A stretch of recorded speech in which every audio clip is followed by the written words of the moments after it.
Hello beauties, it's Ellie from the Forever Beauty app, and today we're gonna do a little something with these babies. You might be thinking, those are spoons, but this is if you don't have a gua sha or a jade roller, you can still do these massages with things you have at home.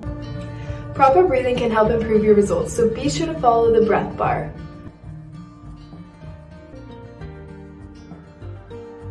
We are going to start with the back of the spoon in the inner corner of the eye, and with extra light pressure, we're going to sweep across the under eye and towards the outer temples.